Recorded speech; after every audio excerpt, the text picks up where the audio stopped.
There's a particular kind of hunger that only a specific sandwich can fix. Not a fancy one, not something from a deli counter with rocket and sun-dried tomatoes on sourdough. No, the kind of sandwich that was made with whatever was in the cupboard, wrapped in greaseproof paper if you were lucky, a piece of tinfoil if you weren't, and handed to you without ceremony because that was just what you ate. Britain has fed itself through wars, recessions, strikes, and austerity on the strength of bread and a filling. Some of those fillings were ingenious, some were baffling, some were, frankly, just fat on bread, and they were glorious. This is a list of 15 sandwiches that kept millions going through hard times. Some of them you'll remember with a smile, one or two might make you wince, but every single one of them meant something. Let's start with the one that might surprise you most. Number 15. Beef dripping sandwich. Before we talk about anything else, we need to talk about dripping. If you grew up in a working-class household in the 1940s, 50s, or 60s, particularly up north, there was almost certainly a white ceramic basin sitting somewhere near the hob. It had a lid, it was heavy, and inside it was a layered treasure: the solidified fat and dark, meaty juices left over from the Sunday roast. That was the dripping basin, and it was not thrown away. Not a drop of it. When Monday came around and there wasn't much in the house, you'd open that basin, dig out a good spoonful of the stiff, creamy-coloured fat, and you'd spread it thick on a slice of white bread the way someone else might spread butter. Then you'd add a pinch of salt, sometimes a scraping of the dark, intensely savoury jelly from the bottom of the basin, the stuff the old-timers up in Yorkshire called mucky fat, and that was your sandwich. It sounds stark, but here's the thing. It was absolutely delicious. Rich, deeply savoury, with a faint echo of whatever that Sunday roast had been. Beef usually, sometimes pork. The fat would soften slightly against the bread, and the whole thing had a warmth to it, a sense of nourishment even eaten cold. It fed miners before a shift. It went into lunchboxes at mills and factories. It was the sandwich that cost almost nothing because it was made entirely from something you already had. By the 1980s, health campaigns turned people sharply away from saturated fats, and the dripping basin quietly vanished from most kitchens. Some Yorkshire chippies still fry in beef dripping to this day, and if you've ever had chips from one, you'll know exactly why people mourned its passing. Next up, something that came in a tin and became one of the most controversial foods Britain has ever put between two slices of bread. Number 14. Spam sandwich. Say the word spam to someone over 60 and watch their face. It'll do one of two things. It'll light up or it'll fall. There's rarely a middle ground. Spam, spiced ham to give it its full name, arrived in Britain from America in 1941 as part of the Lend-Lease arrangement, and it came just in time. Meat rationing was brutal. A family's weekly meat allowance might amount to just a few ounces of the real thing, and spam filled a gap that nothing else could. Tins of it appeared in British restaurants, the government-run canteens set up to keep factory workers and civilians fed during the war, where a spam sandwich cost just 4p. 4p. You could get a decent meal for less than a shilling. The sandwich itself was simple. Thick slices of the pink, firm, slightly gelatinous meat between two pieces of white bread, with mustard if you had it, or brown sauce if you didn't. It wasn't pretending to be anything other than what it was: convenient, filling, and cheap, and people were grateful for it. What's interesting is how spam divided Britain along class lines once the war was over. For working-class families, it remained a genuine staple well into the 1970s. For those who'd had a bit more choice during the war years, it became something to move away from, a reminder of hardship rather than a comfort. The tin's distinctive key opening mechanism, that little metal strip you'd wind around, was a sound that millions of British children heard in their own kitchens. Today, spam has had something of a quiet comeback. There are whole cookbooks devoted to it, but the simple, cold sandwich on white bread is largely gone. And that's a shame. It deserved better than the jokes. Now, if spam was the tin that divided the nation, the next one divided individual rooms, because you could smell it from the hallway. Number 13. Bloater paste sandwich. The little glass jar. Squat, with a metal lid that resisted twisting until it suddenly gave with a satisfying pop. Inside, a smooth, dark brown, intensely pungent paste the color of old teak. This was bloater paste, made from smoked herrings, ground and potted, and it was on British tea tables from the Victorian era right through to the mid-1970s. Shipham's was the name most people knew. That little white label, the jars lined up in the corner shop or on the pantry shelf alongside salmon paste, sardine and tomato paste, and the slightly more respectable beef paste. They were all part of the same family. Cheap, shelf-stable, spreadable protein. But bloater was the boldest of the lot. Some people adored it. Others would banish whoever had opened a jar to the back kitchen. The flavor was deep, smoky, and aggressively fishy in a way that today's milder smoked salmon would never dare to be. Spread thickly on white bread with a scraping of butter, because the paste was quite dry on its own, it was a genuinely filling sandwich for pennies. It was also, it's worth noting, packed with protein and omega-3 fatty acids, which the Ministry of Food was very keen to point out during the war years when it encouraged people to eat more fish. What finished bloater paste off wasn't taste, it was changing habits. As refrigeration became widespread and fresh fish became easier to keep, the appeal of potted fish faded.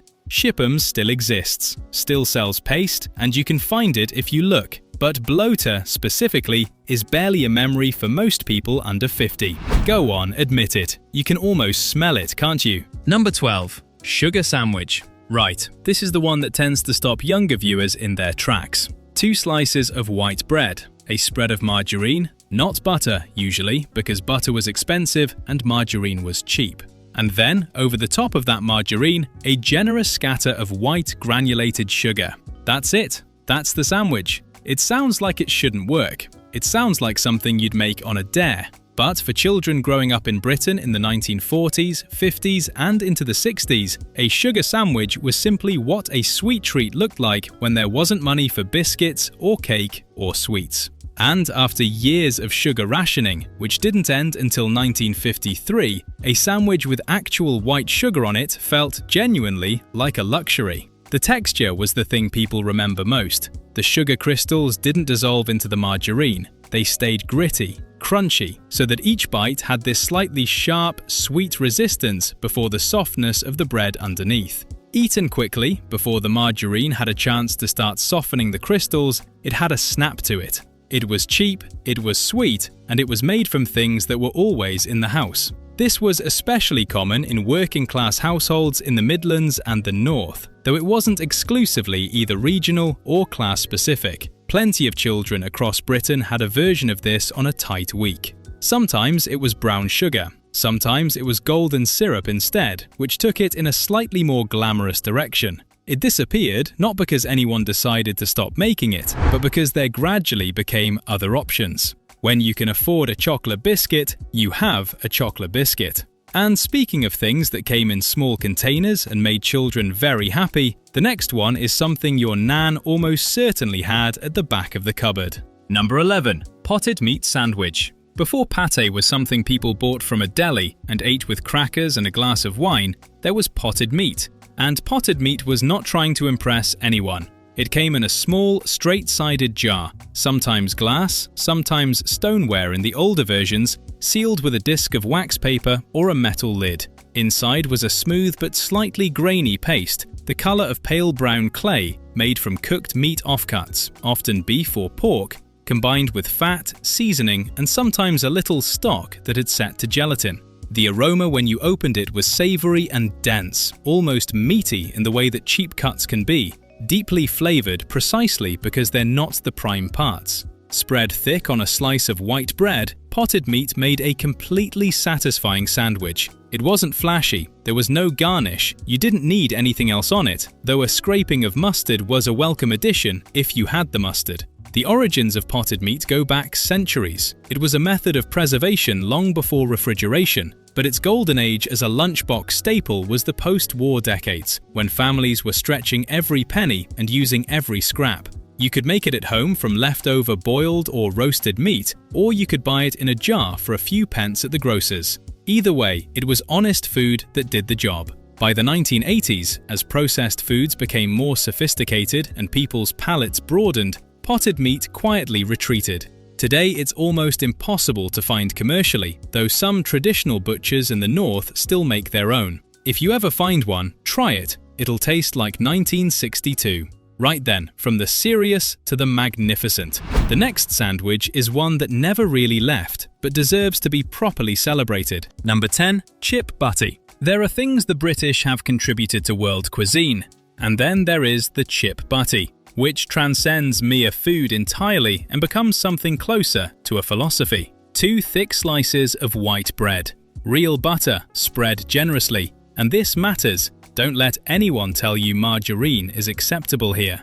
Then hot chips. Not thin-cut oven chips, not French fries, proper chip shop chips. Fat, golden, fluffy inside, with slightly crunchy edges and that particular smell that does something primal to the human brain. You lay them on one slice, press the other slice down so the steam rises and softens the bread slightly, add salt, always salt, and ketchup or vinegar, depending on which part of the country you come from. Then you eat it immediately, because a chip butty waits for no one. The chip butty's history is properly northern. The word butty itself comes from the north of England, derived, as most people suspect, from the butter that went in it, and the earliest documented version is traced back to 1863 and a fish and chip shop in Oldham, Lancashire. But by the 1960s and 70s, it had spread across every class and every region.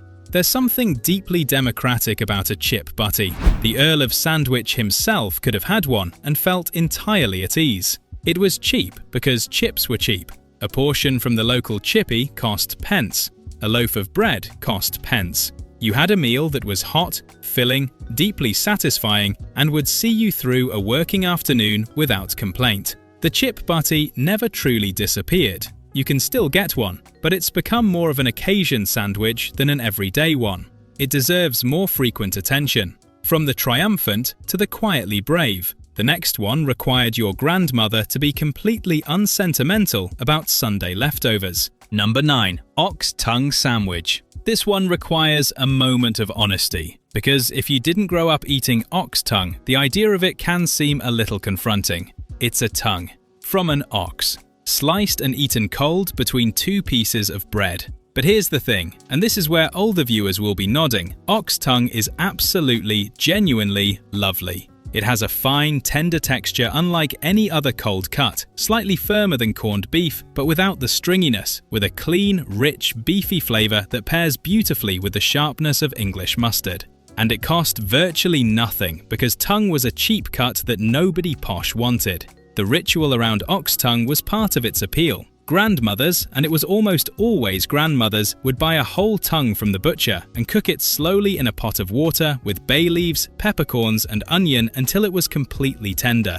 Then it would be peeled, pressed into a round tin or bowl with a weighted plate on top, and left overnight to firm up. Come Monday, it was sliced cold and thin, and those slices went into sandwiches for the rest of the week. This was the philosophy of the era distilled into one dish. Buy the whole thing, cook it properly, waste absolutely nothing. Ox tongue sandwiches featured at high tea, in lunchboxes and at cold buffets well into the 1970s. Then, gradually, as pre-packed deli meats became cheaper and more convenient, the habit of cooking whole tongues at home died away. You can still find ox tongue in some delis and traditional butchers, and if you're curious, it's worth trying. It really is that good. Now, the next sandwich shares that same spirit of using every part and wasting none, except it came in a tin, it was suspiciously pink, and children across Britain were absolutely devoted to it. Number 8. Luncheon Meat Sandwich. The tin was rectangular. The lid came off with a key that you wound around a little metal strip, and if you lost the key, which you did regularly, you needed a tin opener and some patience. Inside was a block of compressed, perfectly smooth, almost alarmingly pink processed pork, luncheon meat. Also sold as chopped ham and pork, also sold under various brand names, and also, in its Americanized form, as Spam. Though luncheon meat and Spam were slightly different things, and people who grew up with both will tell you so quite firmly.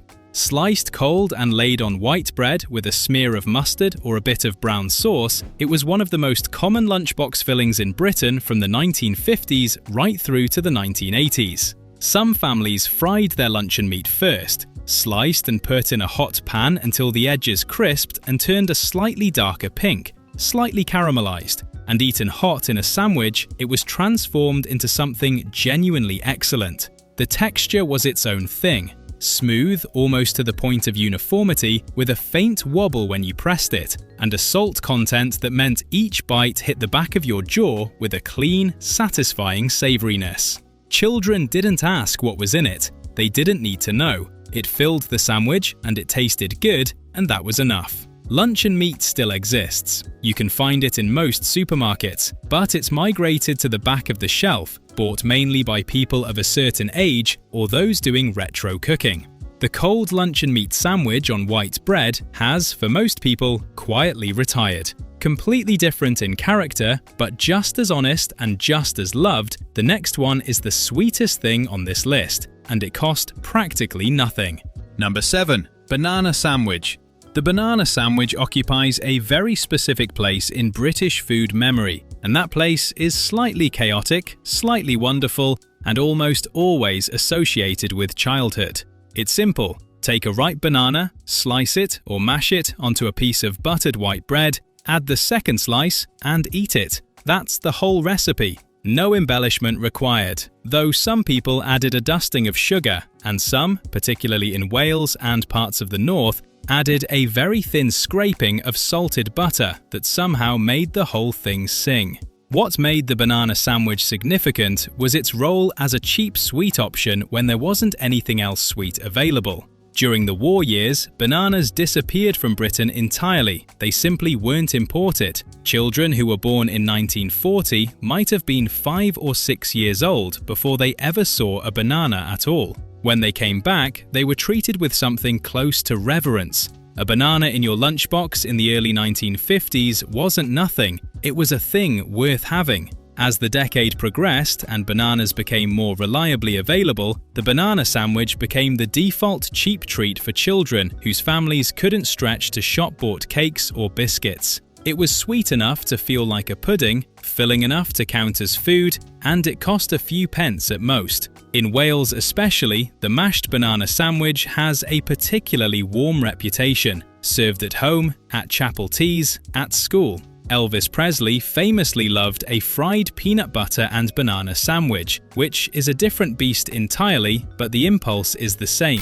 Banana and bread is just a good combination. And staying in the world of sweet sandwiches for one more moment, the next one involves a tin you were probably told not to eat directly from with a spoon, but the temptation was enormous. Number 6. Condensed Milk Sandwich. Here is a tin that has been doing two jobs simultaneously for over a century in British kitchens. It has been an ingredient in baking, and it has been, for children who could get their hands on it, one of the most intensely pleasurable things you could spread on bread.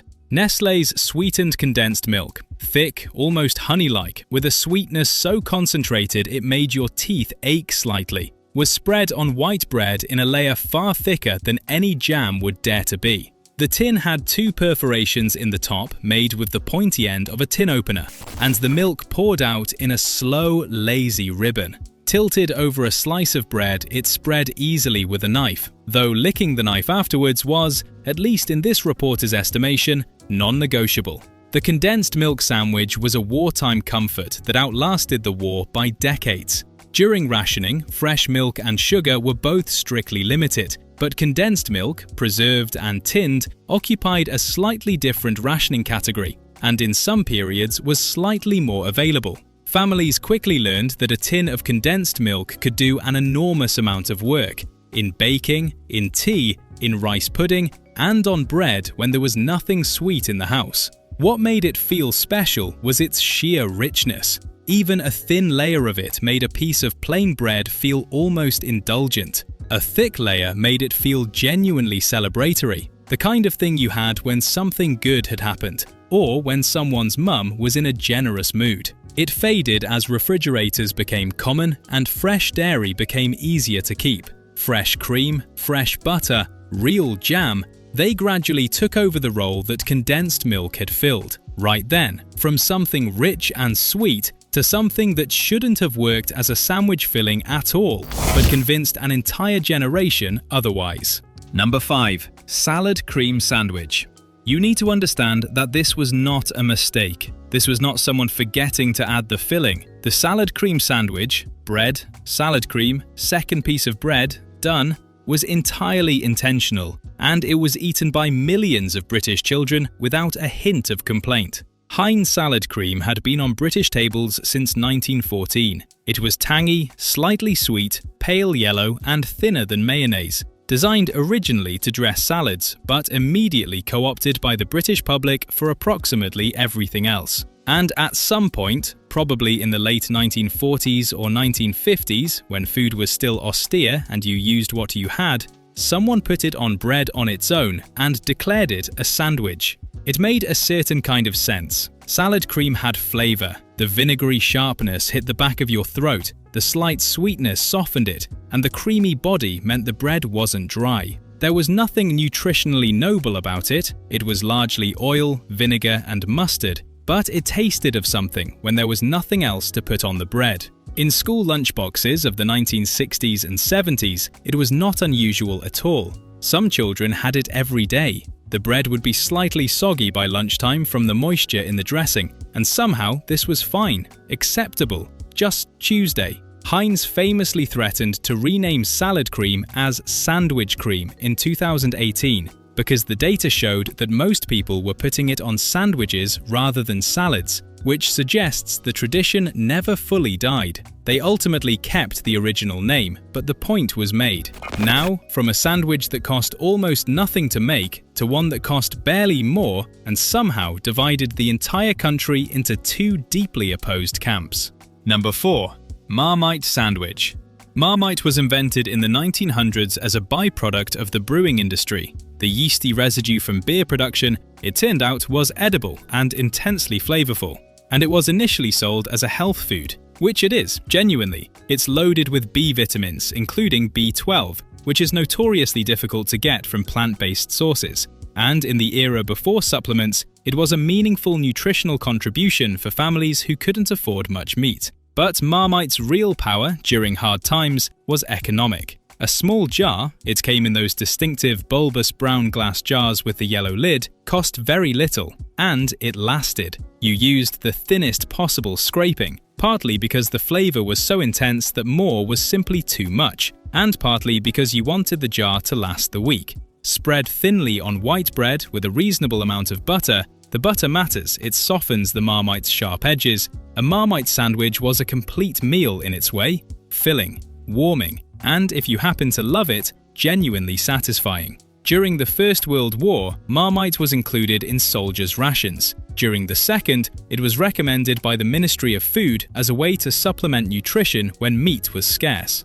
It turned up in school kitchens, in the packed lunches of factory canteens, in the packed lunches of children whose parents wanted to make sure they were getting something useful. The Love It or Hate It marketing campaign Marmite launched in the 1990s was one of the most honest pieces of advertising in British history, because it perfectly described the reality. There is no mild opinion on this product. You know which side you're on. From something you either love or loathe to something with a more straightforward appeal. Hearty, rich, and extremely unpretentious. Number 3. Liver sausage and brown sauce sandwich. Liver sausage, also sold as liverwurst in its German form, though the British version had its own distinct character, was a smooth, spreadable sausage made from pork liver and fat, seasoned with spices and cooked until it was firm enough to slice, but soft enough to spread if you wanted to. It came wrapped in a pale skin from the butcher, or later sliced and packaged in plastic from the supermarket, and it had a particular dark-edged richness that was distinctly its own.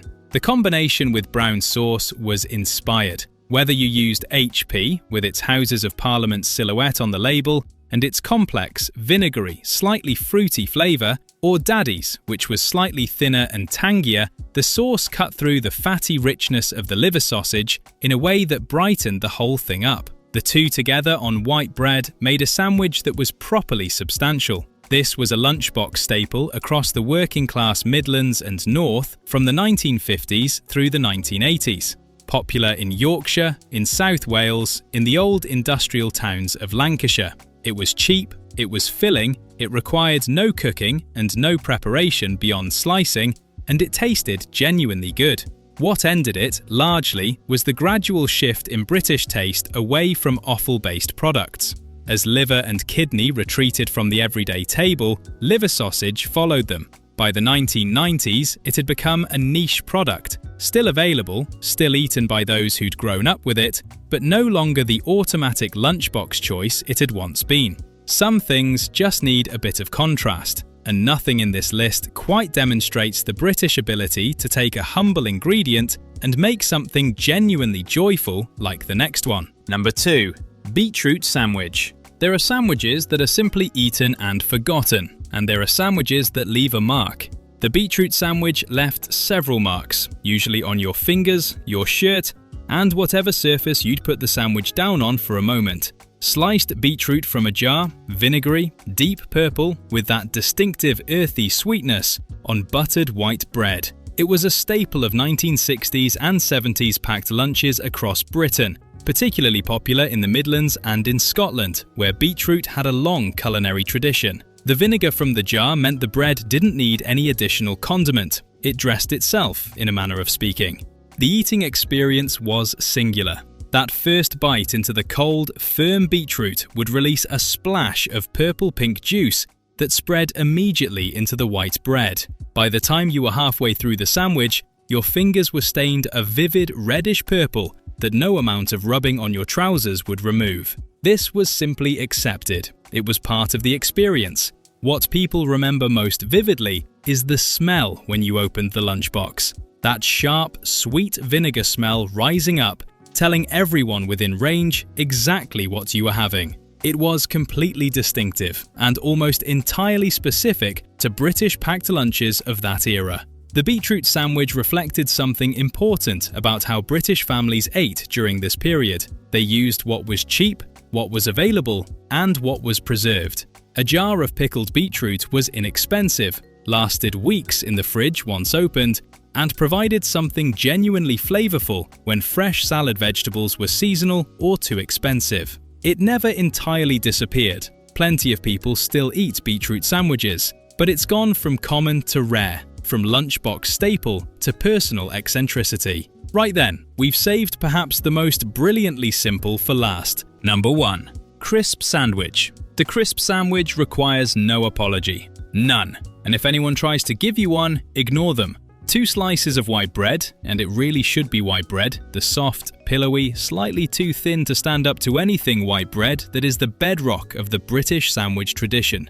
Butter, optionally, and then crisps. A full packet, ideally, emptied onto one slice and spread as evenly as patience allows before the second slice goes on top. Press down gently. You want the crisps to crunch slightly, but not to entirely disintegrate. And eat immediately. Salt and vinegar was the classic choice. The acidity of the vinegar cut through the starchiness of the bread, and the salt hit immediately and satisfyingly. Cheese and onion was a close second, particularly if you were in the north. Ready salted was for purists. Golden Wonder, Walker's, Tudor, Smith's with the little blue salt sachet you had to shake in yourself. The brand mattered in the way that only things you ate as a child can matter, and arguments about the correct crisp for a crisp sandwich are still capable of genuinely dividing families. The crisp sandwich was always cheap. It was also always, in a very particular way, joyful. A thing made from 2 simple elements that somehow produced more than the sum of its parts.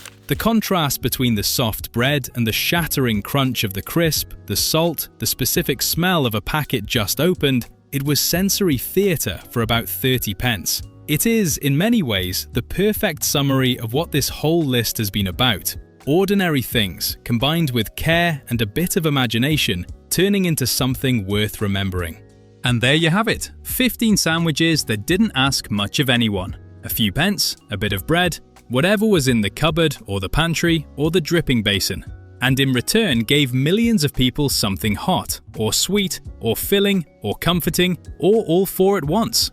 Food like this doesn't get written up in cookbooks. It doesn't get featured in restaurant reviews. It lives in memory, in the smell of a lunchbox being opened on a school bus, in the sound of a tin being wound open in a kitchen on a Monday morning, in the particular crunch of a crisp between two slices of soft white bread. Which one brought something back for you? Drop it in the comments. And if your nan made number 7 every Sunday without fail, we genuinely need to hear about it. We'll see you in the next one.